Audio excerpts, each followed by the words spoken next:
Bienvenue à toutes et à tous. Depuis quelques jours, un arrêté interministériel signé par le garde des Sceaux et le ministre de l'Intérieur défraie la chronique au Bénin. Il s'agit d'un arrêté interdisant la délivrance des actes de l'autorité à des personnes recherchées par les juridictions au pays, entre autres pièces visées, les extraits d'état civil. Également, le certificat de nationalité, la carte nationale d'identité, la carte d'électeur, le quitus fiscal, le passeport, le sauf-conduit, le certificat ou l'attestation de résidence, le casier judiciaire, la carte consulaire, l'attestation de résidence, le laissez-passer ou encore le permis de conduire. Selon les termes de l'article 2 de l'arrêté interministériel, les personnes recherchées par la justice sont des personnes dont la comparution, l'audition ou l'interrogatoire est nécessité pour les besoins d'une enquête de police judiciaire, d'une instruction préparatoire, d'une instance de jugement ou faisant l'objet d'une décision de condamnation exécutoire et qui ne défait pas à la convocation et à l'injonction de l'autorité. Ils sont actuellement plus de 300 Béninois pour le moment donc recensés en attendant que la liste ne soit actualisée. Et parmi ceux-ci, on retrouve des anonymes inconnus du grand public, des fonctionnaires de l'administration publique, mais aussi et surtout des figures emblématiques connues sur la scène politique, la plupart se retrouvant actuellement en exil. Un arrêté qui exprime une ferme résolution du gouvernement à lutter contre l'impunité ou un acte arbitraire et restrictif des libertés. Le débat s'ouvre, s'emballe et divise le pays. Et nous faisons ce soir le débat. Je commence avec vous, maître Paul Kato Atita, avocat au barreau du Bénin, spécialiste des droits humains. Dans quel contexte on peut replacer un tel arrêté qui a été pris par les deux ministres? Disons que cet arrêté interministériel pose de véritables problèmes. De véritables problèmes, que ce soit au regard de la justice elle-même en tant qu'institution, mais au regard également des droits de chaque individu, de chaque Béninois, ou de chacune des personnes qui se trouveraient une fois concernées par cette affaire-là. Et c'est un arrêté dans son fond, permettez-moi de le dire, peut-être le mot peut être choquant, qui ne fait que traduire la négation des droits humains. Et tous les papiers que vous aviez cités là relèvent des droits fondamentaux de l'homme. Et en résumé, d'un droit, pour résumer tout ça, du droit à toute personne à son existence juridique. Et on ne peut pas dépouiller quelqu'un de cette existence juridique, à moins de décréter sa mort. Alors, donc, dire à quelqu'un qu'il n'aura pas le certificat de nationalité, c'est dire qu'on est en conflit direct avec le droit international, puisque la patrie est interdite. Vous ne pouvez pas priver quelqu'un de sa nationalité. C'est un droit naturel. Chaque individu est né sur un territoire, une portion du territoire du monde. Et vous ne pouvez pas priver quelqu'un de son passeport. Le passeport, c'est le titre d'un droit qui permet à l'individu d'exercer un droit fondamental, le droit d'aller et de venir. Mais pourquoi parlez-vous alors d'apatridie? Apatridie, c'est le fait de dire que quelqu'un n'a pas de patrie, le privé d'un pays, le privé de nationalité. Et au regard du droit international, cela n'est pas possible, c'est interdit. Donc c'est un arrêté qui, dans son contenu, a pris des mesures, mais des mesures qui se trouvent en conflit avec d'autres droits. Mais le gouvernement estime que ces personnes concernées n'ont pas cru devoir se déférer devant le juge qui a besoin de les recevoir, de les interroger pour des besoins d'enquête. La question qui se pose là, tout simplement, je dis par rapport à la justice elle-même, j'ai dit tout à l'heure que c'est un arrêté qui pose des problèmes par rapport à la justice elle-même. Parce que à quel niveau et à quel moment la justice s'est confiée au gouvernement pour dire telle personne n'a pas répondu à ma convocation, lorsque nous savons qu'il y a entre les deux ce que nous appelons tout simplement la séparation des pouvoirs et l'indépendance de la justice. Alors, à quel moment le juge d'instruction, par exemple, puisqu'on parle de l'instruction préparatoire, a pu dresser la liste des personnes et la communiquer au gouvernement? Ce n'est pas faisable.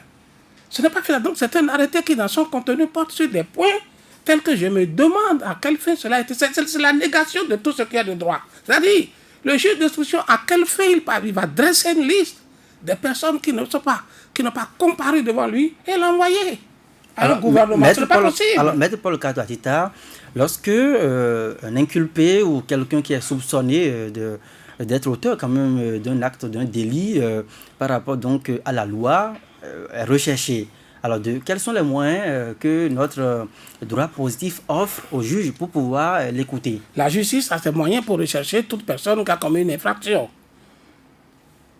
D'abord, la police judiciaire que nous connaissons ici, c'est de convoquer l'intéressé. La convocation qui peut se faire à son domicile par le chef de quartier, par le délégué. Et lorsque la personne ne défère pas aux convocations, la police passe à l'avis de recherche. La police peut même passer à des descentes dans sa maison. Et la police, par les avis de recherche, sollicite le concours de toute personne pour que dès qu'on le retrouve, qu'on puisse donc le signaler. Mais on ne lui interdit pas le bénéfice de droit. C'est deux choses différentes. C'est-à-dire, ce n'est pas parce qu'il n'a pas répondu à la convocation de la police qu'il faut le priver de jouissance de droit et de droits humains. Vous voyez, le prisonnier, le détenu qui est en prison là, lui-même a des droits que la Constitution du Bénin lui reconnaît, que le droit international des droits de l'homme lui reconnaît, que les conventions internationales lui reconnaissent, et que l'État ne peut pas donc méconnaître. A fortiori, quelqu'un qui n'est pas en prison, qui est recherché. Pourquoi le priver de ses droits? En adage commun, en droit international, en droit humain, on dit les droits humains ne s'arrêtent pas aux portes des prisons. Les droits humains, c'est pour nous tous dans la vie civile quotidienne, et ça se poursuit également à l'intérieur des prisons.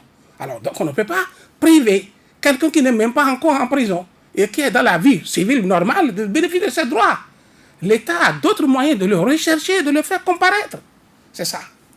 Alors, Vigile Avancé, vous avez donc suivi un peu cette actualité. Aujourd'hui, il y a des Béninois qui ont maillé à partir avec la justice de leur pays, aujourd'hui privés de certaines pièces parce qu'elles n'ont pas cru, ces personnes n'ont pas cru devoir se rendre disponibles pour répondre de leurs actes. Le droit est une chose, le bon sens une autre. Vous savez, on n'a même pas besoin de juristes pour comprendre ou ne pas comprendre, n'est-ce pas, cet arrêté-là. Parce que, comme l'a dit M. Katouatita, ce n'est pas parce que vous êtes prisonnier que, n'est-ce pas, vous n'avez plus aucun droit, qu'on ne vous reconnaît plus rien d'autre. Bien, puisqu'on y est, et si on prolongeait, et quand on arrête de ces gens de personnes, il vaut mieux les buter tout de suite. Il vaut mieux alors en finir une fois pour de bon. Des exécutions extrajudiciaires, vous voulez dire? Moi, je n'en sais rien, mais ça ne peut qu'être le prolongement. Parce que, vous voyez, ces différents actes, que ce soit ça, que ce soit d'autres décrets, que ce soit, n'est-ce pas, le certificat de conformité, que ce soit, il y a une chose qu'on ne nous a pas encore dit. Notre Constitution est mise en parenthèse. Ça se voit, ça se constate. Mais sur l'arrêté, objet donc de discussion aujourd'hui, on évoque tout au moins dans les visas également la Constitution du Bénin. C'est parce que c'est écrit que c'est conforme à la Constitution? Je n'en sais rien, je vous pose la question.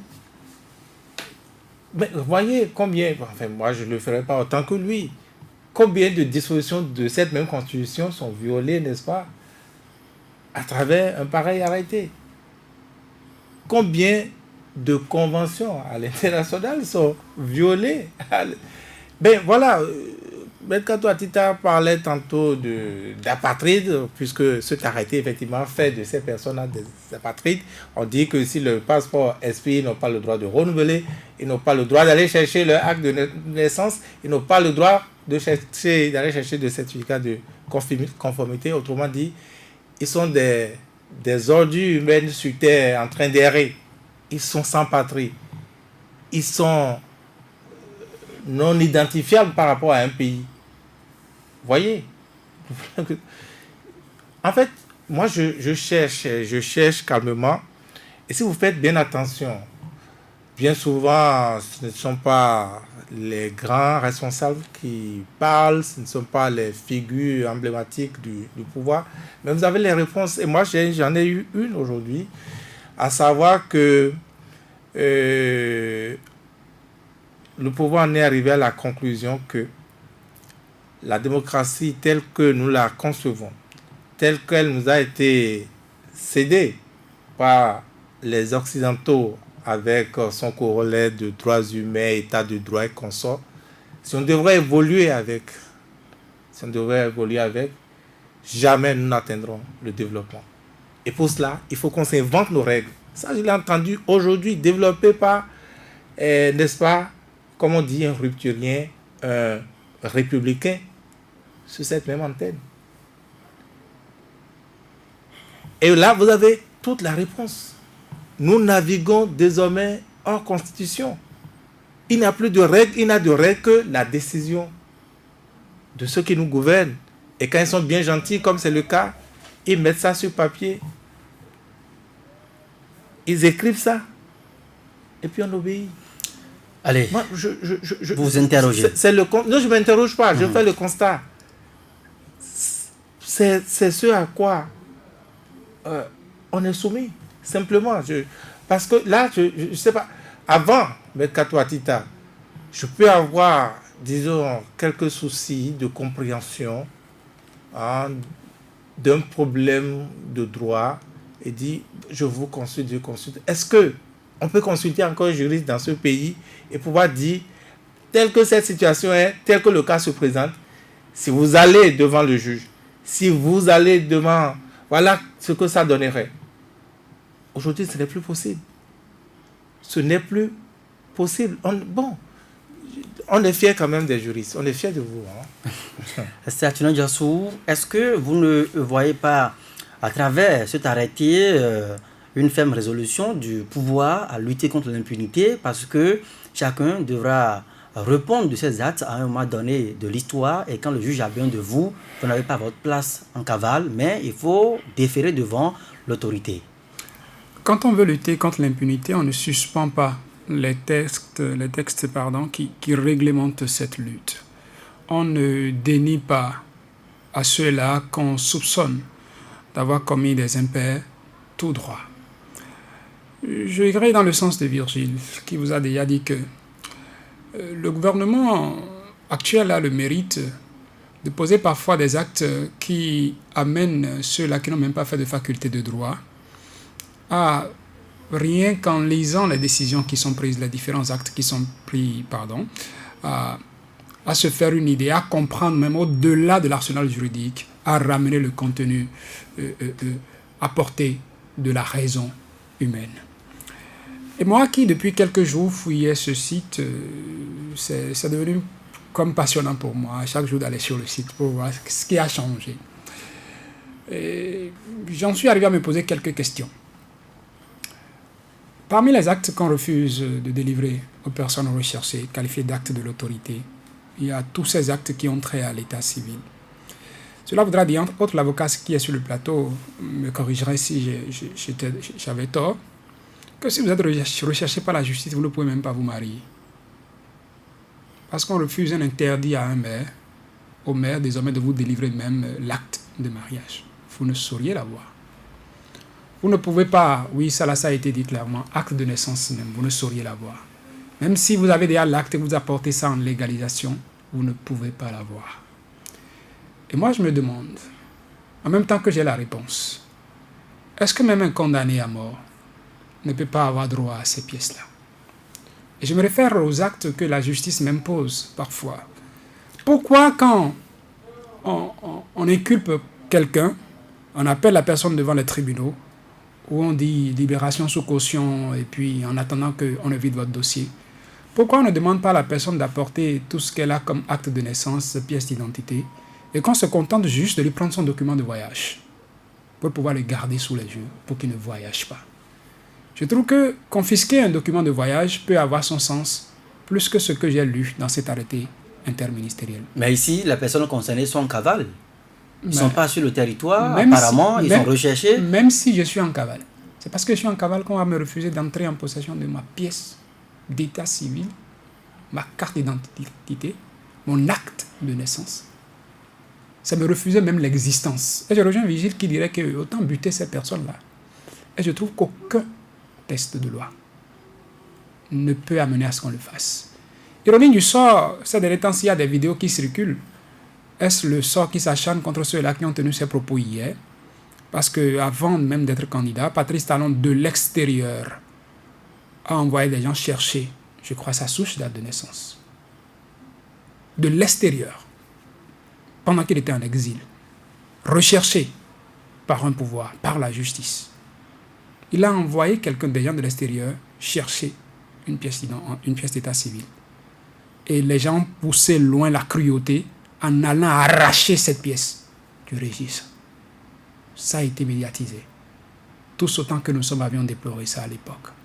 Et c'est lui, curieusement, Patrice Talon, qui est au pouvoir aujourd'hui, qui fait signer cet arrêté interministériel, je le dis parce que c'est son ministre, par quelqu'un qui a encore déploré ça par le passé, notamment l'actuel ministre de la Justice, Séverin Quenome. Je me demande ceux-là, est-ce qu'ils sont en phase avec eux-mêmes? Je me pose la question. Et pour en venir à ce site, qui pour moi expose le Bénin à des dommages que des gens pourraient réclamer. Je prends quelqu'un comme Sébastien Germain à Javon, qui avait déjà demandé des réparations au niveau d'une cour, qu'on affiche son nom sur ce site et qu'on écrive en dessous « Trafic international de drogue ». Vous avez vu dans l'histoire de l'humanité... D'ailleurs, sur le même site, il y a eu devant chaque personne recherchée les motifs pour lesquels on les recherchait. Je pourrais remonter sur cet aspect de la chose. Est-ce que dans l'histoire de certains pays qui se réclament pays démocratiques et en même temps pays des droits de l'homme, vous avez vu un pays accorder un droit d'asile ou un statut de réfugié à un trafiquant international de drogue? Pour ce que je sais de par le passé, c'est des gens qui sont traqués partout. À l'international, on a dit Interpol, Criette et tout ça. On leur aurait mis la main là-dessus, là où ils sont, et on les aurait transférés à des instances qui les réclament. La France... Le gouvernement béninois est en train de nous dire que la France a accordé le statut d'exilé politique à un trafiquant international de drogue. Et en même temps, c'est un aveu d'échec. Quand vous faites tout ça, vous vous rendez compte que les pays dans lesquels ces personnes séjournent sont indifférents à tout ce que vous faites. Cela voudra dire que vous vous ridiculisez vous-même. Vous posez des actes que d'autres pays qui sont plus respectueux des droits de l'homme ne suivent pas. Je parlais de ce site. Quelqu'un comme Attao Mohamed Renho, est-ce qu'on peut dire de lui qu'il est quelqu'un qui est recherché par la justice? Je pense, sans être homme de droit, que non. Que peut-être qu'il aurait déjà fui en France, ça suppose. Officiellement, il était en Allez, voyage. il est en prison, mais voilà. Il est venu. L'État doit avoir un œil sur lui. Il a été arrêté. Il a été jugé. Il a été condamné. Il a été déposé en prison. Il purge déjà sa peine. Pour des raisons de santé, on autorise son évacuation sanitaire. Mais on met son nom sur un site de personnes recherchées par la justice. Est-ce une erreur juste Non. sur le site? Laissez-moi finir. Quand on a mis personne recherchée par la justice, en tout cas on a mis à temps avec tout le profil, tout ce qu'on lui reproche, on a fini par mettre en observation, en parenthèse, déjà arrêté. Est-ce que ça se comprend? Vous dites que la personne est recherchée par la justice, vous mettez son nom sur un site de personnes recherchées par la justice, la publicité. Et vous mettez en parenthèse déjà arrêté. Est-ce qu'on a besoin d'être juge, on a besoin d'être avocat pour comprendre ça? Je me pose plusieurs questions. Là, peut-être je vais poser quelques questions à Maître Kato Atita. Est-ce qu'il est possible que la date de l'émission d'un mandat d'arrêt, contenue dans même le numéro du mandat d'arrêt, soit contradictoire, en quelque sorte, à une date émise, parlant de date d'émission de mandat d'arrêt? Je donne un exemple, si vous voulez que je sois précis, entre autres, si je me retrouve rapidement. C'est comme un cas où on note dans le numéro du mandat d'arrêt comme -1 2018-00059 du 7 février 2019. Et qu'on se rende compte que dans la date d'émission qui a été mise par la suite sur le site, c'est une autre date qui est postérieure à la date contenue dans le mandat d'arrêt. On vous dira que c'est une erreur matérielle. C'est pas dans un seul cas. Oui, Maître Kato Atita, vous avez donc la parole. Disons que ces détails qui sont portés même sous chaque nom sur chaque nom. Ce n'est pas bien séant. Tout ça, je disais tout à l'heure qu'il y a tout un ensemble de droits humains qui ont été entachés là. C'est atteindre quelqu'un, le droit à la présomption d'innocence est connu. Et ils mettent tout ça, le trafic international de drogue, ils donnent des références précises de procédures, etc. Et ça, c'est l'administration qui donne. Mais la question est de savoir, mais qui le leur a communiqué? Ces dossiers sont des dossiers d'un juge qui a l'obligation de les conserver dans son bureau et de ne pas sortir les éléments de ce dossier. Vous pouvez être inculpé sans que personne ne le sache. Ceci, aujourd'hui, rend tout ça public et porte atteinte à votre innocence, ce droit-là. C'est la publication, c'est même qui pose problème. Sur un site, c'est-à-dire au vu et au su du monde entier, avec les inculpations, etc., etc. Et qui mélange des personnes condamnées avec des personnes non condamnées, sans distinction même de ceux qui sont condamnés, qui ont essayé des voies de recours, etc., etc. Et que demain, quelqu'un peut être acquitté ou relaxé par une juridiction. Son nom a déjà pris par là, tout le monde a vu, mais le site ne mettra plus après pour dire qu'il a été relaxé, jugé relaxé. Autant de problèmes que ça pose. Mais plus loin au-delà de votre remarque, parce que j'ai dit tout ça, tout ça, rien de ça ne devrait sortir d'un cabinet d'instruction. Et regardez, est-ce que on parle de personnes recherchées par la justice? Imaginez le nombre de personnes qui, aujourd'hui, par jour, est convoqué par une unité du commissariat. Et le nombre de personnes qui s'abstiennent de comparaître, d'arrêt, de répondre aux convocations de l'OPJ. Est-ce qu'ils ont pu faire un inventaire de tout ça dans le Bénin entier? Dans le Bénin entier. Est-ce qu'ils ont pu faire l'inventaire dans tous les tribunaux pour avoir la liste exhaustive? Est-ce qu'ils peuvent le faire? Et pourquoi uniquement ces noms-là? Mais Paul Kato-Atita, alors après tout ce que vous démontrez, dans quelle logique s'inscrit finalement le gouvernement de la rupture? Moi, je ne sais pas. J'ai dit déjà que c'est ceux qui ont signé l'arrêté seuls qui peuvent savoir quel est leur objectif. Mais attention, je vais vous dire quelque chose. Si on est attentif, certains éléments de cet arrêté ont déjà vu le jour, bien que dans la période des élections législatives. On a parlé de quitus fiscal et ça a posé des problèmes.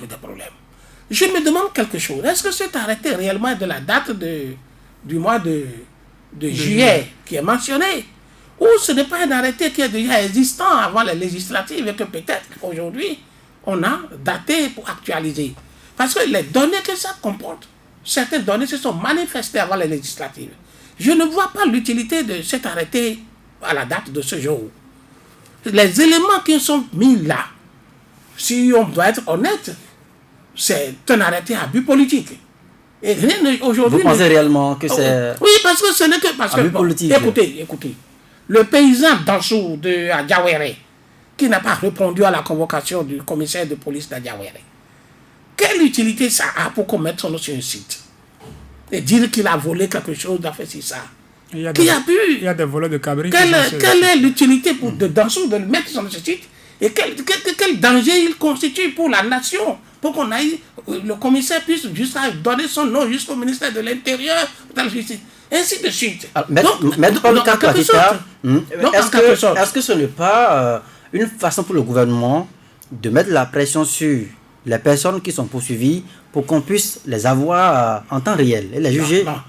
Il faut craindre. Moi, je pense qu'il faut craindre que cet arrêté, en réalité, ne soit un arrêté dont les données sont d'avant le but, les motivations sont d'avant les législatives et qu'on a pu réactualiser tout récemment. Parce que je ne vois pas ce qui, à l'heure présente, justifie ça. Et je ne vois pas ce qui peut justifier ça par rapport à une personne lambda dans la cité. Celui qui est condamné à Parakou pour une affaire, je ne sais de quoi, de viol, ou qui aurait fait quelque chose qui a dit on l'a convoqué, n'est pas venu au bureau de juge d'instruction. Le juge d'instruction, il a des milliers de dossiers dans son bureau. Quel temps il y a pour recenser tout ça et dire que lui, il envoie la liste, quelque part, on va mettre sur un site? Vous pensez que c'est ciblé? Non. Le juge sait comment rechercher la personne. Il sait qu'il lui faut des mandats. Et que tôt ou tard, cette personne, tant qu'elle vit, tant qu'elle n'est pas décédée, elle finira toujours par tomber un jour dans le pied de la justice. Mais je ne vois pas l'intérêt du juge à se donner à cet exercice qui n'a pas d'intérêt. Et surtout, par ces temps-ci, il n'a pas d'enjeu politique à l'heure où nous parlons. Non, vous posez trop de questions, M. Katoatita. Voilà. Et je sais que vous êtes bien plus intelligent que ce que vous dites. C'est le technicien qui parle. Moi, je je le comprends. Il n'est pas là pour... Qu'il reste sur le terrain technique. Pour nous expliquer un peu. Moi, je pense que on peut se permettre nos analyses. Je pense que l'administration a un objectif et cet arrêté-là répond à un objectif. Est-ce que c'est même un problème de l'administration? Voilà. Alors, comme vous avez dit, on ne peut pas faire la liste exhaustive, n'est-ce pas, de tous ceux qui ne répondent pas à des convocations. Est-ce qu'aujourd'hui, au tribunal, est-ce qu'aujourd'hui, Maître Paul Katoatita, il y a une instance au Bénin qui est fondée à prendre un tel arrêté? Mais je dis, la séparation des pouvoirs, je ne vois pas le juge qui va se donner à cet exercice, parce que ça, c'est déplacer son cabinet d'instruction, c'est déplacer l'audience, le siège du tribunal de façon virtuelle, tu incites au ministère de la Justice. Mais il semble que le le gouvernement, en prenant cet arrêté, s'inscrit dans une vision d'aider les juges à pouvoir disposer de personnes. Aucun juge ne peut demander cette aide-là. Pour des besoins d'enquête. Aucun juge ne peut demander cette aide-là. Le juge, lorsqu'il veut demander l'aide de l'administration, lorsqu'il émet sa convocation, si c'est un mandat, il sollicite, le code de procédure pénale a réglementé ça. Il faut se retourner vers l'OPJ. Et l'OPJ qui exécute. Ce n'est pas sur un site logé au ministère de la Justice, avec ces données, ces éléments-là, et dans ce contexte-là. Ce n'est pas le ministre qui signe un arrêté pour faire tout ça, pour dire ne pas donner. Et le juge ne dit pas, n'interdit pas à l'administration de délivrer des papiers de ce genre à l'intéressé. Le juge dit, arrêtez-le, saisissez-le pour prendre le langage et amenez-le moi. C'est ça. Alors, quelles sont les possibilités qui s'offraient en réalité aux juridictions, aux juges ou au gouvernement, si tant est qu'on veut forcément mettre fin à l'impunité et mettre fin donc à ces personnes-là qui la justice le fait déjà. Le fait en utilisant les moyens qui sont prévus au code de procédure pénale et au code pénal. L'administration, je ne vois pas le rôle de l'administration. Mais cet arrêté du ministère, je ne vois pas ce que ça vient chercher dans une prérogative de la justice. Alors, quels sont ces moyens la seule chose que le gouvernement pouvait faire à ces juges, si le juge demande la force publique pour aller rechercher quelqu'un, qu'on n'interdise pas à la force publique d'aller exécuter, c'est tout. Mais un truc comme ça, et on affiche, on dit, ne pas leur délivrer, ça dit, il faut comprendre, ne pas leur délivrer les actes qui vont marquer leur existence juridique et leur rattachement à la République du Bénin en tant que citoyen. Mais aucun juge ne peut prescrire ça. Alors, Vigila Rancet. Aucun juge ne peut prescrire, le juge ne peut pas prescrire la négation du droit. Ça, c'est la négation du droit. C'est la négation de notre droit, la négation du droit international. À moins que le Bénin ne se trouve aujourd'hui dans l'optique d'inventer un droit en dehors du droit que tout le monde connaît. Que devait faire de façon pratique? Vous pouvez donner la parole et vous reposer. Oui, parce qu'il y a une question qui vient. Vous posez des questions, même je ne crois pas que l'avocat ait la réponse. Je ne crois pas. Je ne vois pas. Oui, monsieur Paul Katoatita, aujourd'hui, de façon concrète, si le gouvernement, parce que là, je n'ai pas perçu la réponse dans votre réponse tout à l'heure, la réponse dans votre explication, dans votre argumentation, je n'ai pas perçu la réponse. Si tant est qu'on veut absolument retrouver ces personnes aujourd'hui, quelles sont les possibilités pratiques qu'offre notre droit positif? Vous prenez le code de procédure pénale, vous prenez le code pénal, les réponses se trouvent dedans. C'est-à-dire, c'est l'obligation qui est faite à tout citoyen de dénoncer un auteur d'infraction, soit par anticipation, soit après la commission, ou de dénoncer toute personne évadée d'une prison, et qu'il découvre, de le dénoncer à l'autorité policière, à l'OPJ ou à la justice la plus proche. L'obligation qui est faite lorsque vous avez la certitude que ce monsieur est recherché par la justice et pour un crime et qu'il est en cavale, de le dénoncer. Et la non-dénonciation, équivalent également entraînant pour celui qui ne l'aurait pas fait, dont la certitude qu'il a vu, et qu'il aurait pu dénoncer, donc également de poursuivre contre lui. C'est ça.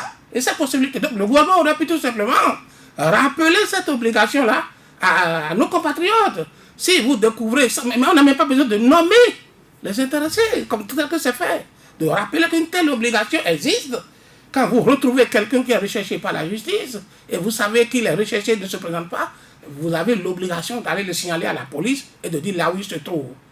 Peut-être également de rappeler à nos compatriotes que vous avez l'obligation de ne pas héberger ceux-là chez vous. Si vous les hébergez, ou si vous les louez même de bâtiments, en ayant connaissance qu'ils sont recherchés par la justice, vous êtes également compromis aux yeux de la justice pour recel d'un infracteur. Ça, c'est des choses qui existent dans le code. Est-ce qu'on peut attaquer aujourd'hui cet arrêté? Mais en temps normal, oui. Mais aujourd'hui, je ne sais pas, vous attaquer, je ne sais pas le résultat que cela pourrait donner. Mais en temps normal, c'est un arrêté et à déférer à la censure. Mais je ne sais pas. Je sais pas, mais de toute façon, je ne comprends pas cet arrêté, juridiquement. D'accord. Les politiciens peuvent le comprendre. Vigile Avancé, dans un contexte où nous venions donc de sortir, en tout cas le Bénin venait donc de vivre des situations difficiles liées donc à la crise politique, que le dialogue s'annonçait et tout, est-ce que vous pensez que un tel arrêté est de nature à rassurer et à décrisper l'atmosphère? Puisque vous posez la question ainsi, je vous réponds aussi directement. Pour moi, cet arrêté est un renseignement sur l'état d'âme, n'est-ce pas, de ceux qui nous dirigent, l'état d'âme de ceux qui, dans quelques jours, si vous voulez bien, si cela devrait encore se dérouler, je n'en sais rien, devaient aller s'asseoir, n'est-ce pas, avec leur vis-à-vis, discuter, puisqu'on a parlé de dialogue national, enfin, pas de dialogue national, voilà, de dialogue, de médiation, voilà, qui devrait pouvoir se faire. Et vous le savez, dans un pareil contexte, il y a un certain nombre d'actes qu'on pose. Quand on est en conflit ainsi et que s'annonce, n'est-ce pas, une table ronde pour aller rechercher les solutions, il y a des postures qu'on sait. Ce sont des renseignements pour signifier à ceux-là qui ne le savent pas encore qu'on n'est pas prêt pour un pareil dialogue.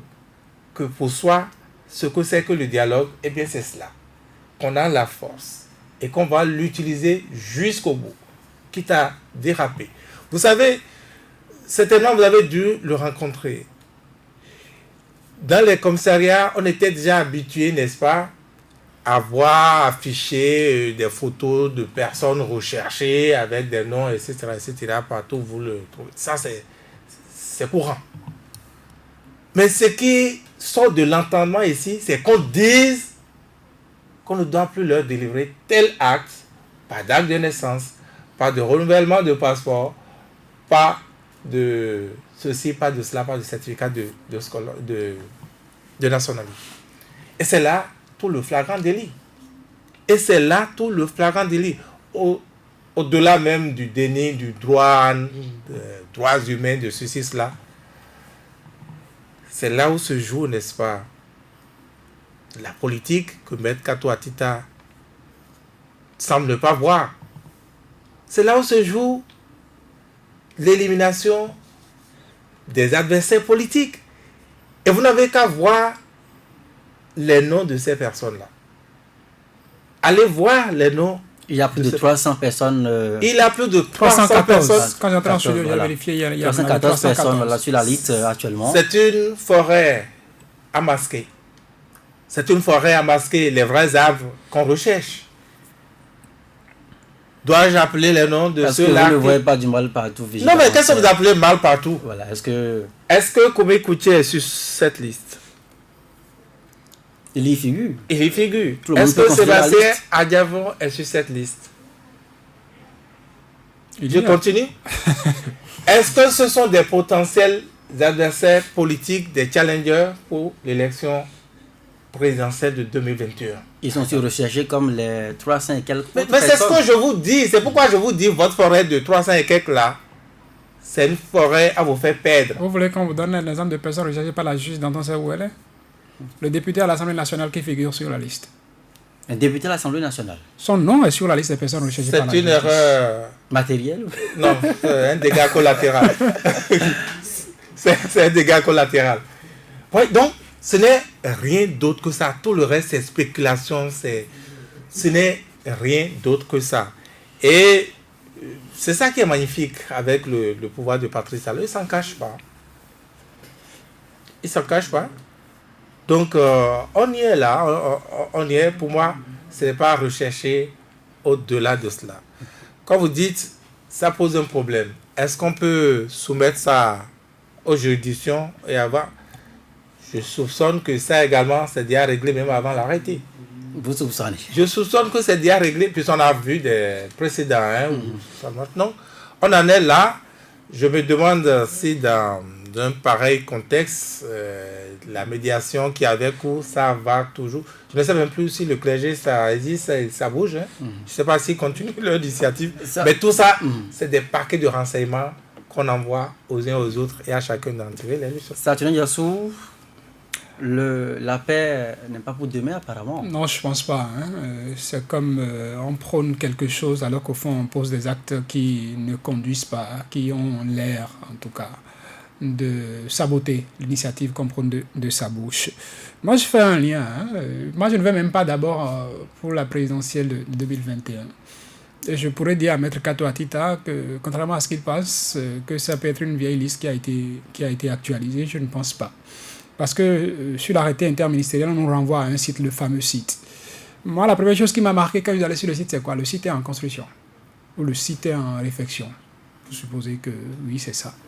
Mais l'une des rubriques les plus actives de ce site, c'est la rubrique des personnes recherchées. Et vous sentez que ça a été fait dans la précipitation. Sauf erreur de ma part, j'ajoute ça. La publication la plus ancienne est du 26 juillet. Dernier, seulement. La liste des personnes. Hier, j'ai remarqué des personnes qui ont leur nom 2 fois sur la liste. Il y avait Léari Vinayon Soblo. La première fois, quand on a mis son nom, on n'a pas mis les infractions pour lesquelles on le recherche. Mais une deuxième fois, on a mis son nom, on a mis toutes les infractions pour lesquelles on le recherche. Pareil pour Komi Kouché et pour, je crois, Ponty, Comlan, Jean.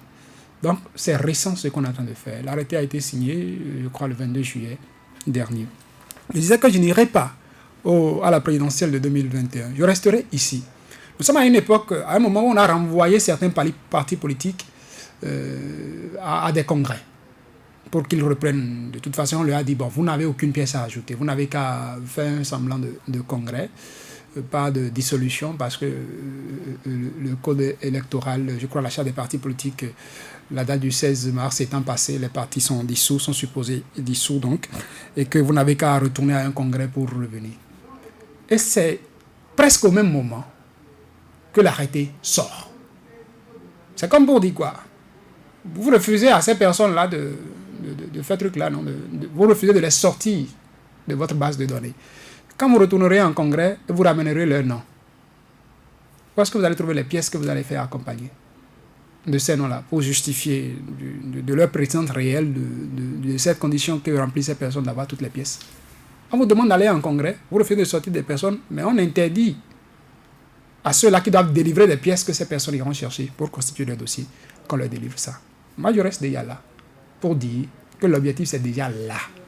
Empêcher ces personnes de revenir dans la liste que les partis déposeront quand ils seraient retournés en congrès pour les partis qui acceptent. On craint que l'administration ne délivre les casiers judiciaires vierges à des gens. On craint. Et la question qu'il faut se poser, qu'il faut se poser, est-ce que le pouvoir judiciaire est arrangé sous le pouvoir exécutif? Est-ce qu'il appartient à un ministre de la République de donner l'instruction à un juge qui pourrait, un greffier qui est censé délivrer un casier judiciaire, de ne pas délivrer le casier? Et c'est là le danger que nous courons. Et ça me réjouit, moi. Pourquoi? D'ailleurs, dans l'arrêté, on a dit que s'ils le font, que c'est de nul effet, non avenu. Ils sont qui? Quand un juge me délivrerait un casier judiciaire, je ne sais qui. Le ministre de la Justice, c'est qui? Si votre nom est dans la liste, c'est non avenu. Je suis désolé. Je trouve que même Patrice Talon, devant la justice, est un justiciable comme tous les autres. En tout cas, c'est vrai que pour le juger, on dira haute cour de justice. Mais en termes de droit devant la justice, je pense que je l'ai. Et si la justice me délivre un casier judiciaire, Patrice Talon a beau être président de la République, il ne peut pas refuser à cette pièce à l'égalité. Il n'a pas ce pouvoir. Permettez, Joël. On va finir l'émission avec le maître Paul Kato Atita. Il y a tellement de choses à dire à propos. 30 secondes rapidement, s'il vous plaît. Non, allez-y. Maître Paul Kato Atita, aujourd'hui, quel peut être l'état des lieux, quelle peut être la conclusion, allais-je dire, dans ce dossier, si les personnes recherchées sont mues par l'envie de forcément revenir au pays, comment vont-elles se débrouiller? Non, vous voyez, je ne voudrais pas dire que, bon, je me pose la question sur la réalité du droit désormais dans mon pays. Mais le constat est là. Le constat est là que souvent, nous constatons que la réalité par rapport à certaines situations n'est plus tout à fait conforme avec ce que nous a enseigné, ce que nous avons appris et ce que cela doit être au plan du droit. Mais je dis ça parce que rien n'interdit à quelqu'un, à un Béninois, de rentrer dans son pays. Et la constitution qui est encore en vigueur le dit clairement, on ne peut contraindre aucun Béninois à l'exil. Et même si la Constitution ne le disait pas, le droit international auquel nous sommes affiliés, excusez-moi de toujours faire référence à ce droit international, je le fais parce que de plus en plus je constate qu'à l'intérieur du Bénin, et les droits des humains sont quelque peu mis de côté, souvent de côté, et alors que ce droit international devrait se refléter à l'intérieur. Alors donc rien n'interdit à un Béninois, un citoyen de rentrer dans son pays. Donc, il ne devrait pas avoir ce problème. Donc je ne vois pas, c'est-à-dire cet arrêté me pose de sérieux problèmes au plan de motivation juridique. Et je vais dire quelque chose. Je ne dis pas que cet arrêté, qu'il est ancien, non. Quand j'ai parlé de l'ancienneté, c'est parce que je me souviens qu'avant les législatives, j'ai dû, parce que à propos de quitus fiscal, ce quitus n'a pas été délivré à bon nombre de gens, à une certaine catégorie de personnes. Et au plan professionnel, il m'est revenu qu'il avait un arrêté qui disait de ne pas donner de quitus fiscal à cette catégorie de gens. Je n'en avais pas la preuve. Ressemblance pour ressemblance, les pièces ressemblent étrangement aux pièces demandées dans le code électoral. Je n'en avais pas la preuve. Je n'avais pas la preuve. Cherchant à avoir la preuve, j'ai dû dépêcher un huissier au ministère de la Justice où l'on m'a dit que se trouverait ce document. La sommation est partie, je n'ai jamais eu de réponse. Mais lorsque je retrouve cet arrêté, et au nombre des autres pièces, je vois le quitus, et je vois l'interdiction de délivrer, je me demande si en fait l'idée n'existait pas déjà avant les législatives et que c'est peut-être aujourd'hui une réactualisation. Les idées existent et elles vont être améliorées. D'accord. C'est déjà la fin de cette émission. Il faut être heureux d'une chose, nous sommes dans une Bénin de première. On nous indique que demain, un autre gouvernement peut arriver et interdire à Patrice Talon d'aller renouveler son passeport, d'aller chercher son casier judiciaire, d'aller chercher une pièce administrative. Ce qui me réjouit, je disais, c'est que on peut, même ceux qui se croient à l'abri aujourd'hui, il suffit que demain il y ait une convocation contre ces personnes-là. À vous, maître pour qu'elles deviennent personnes recherchées. Atita, merci à vous, Vigile Avancé, Stadino Yassou.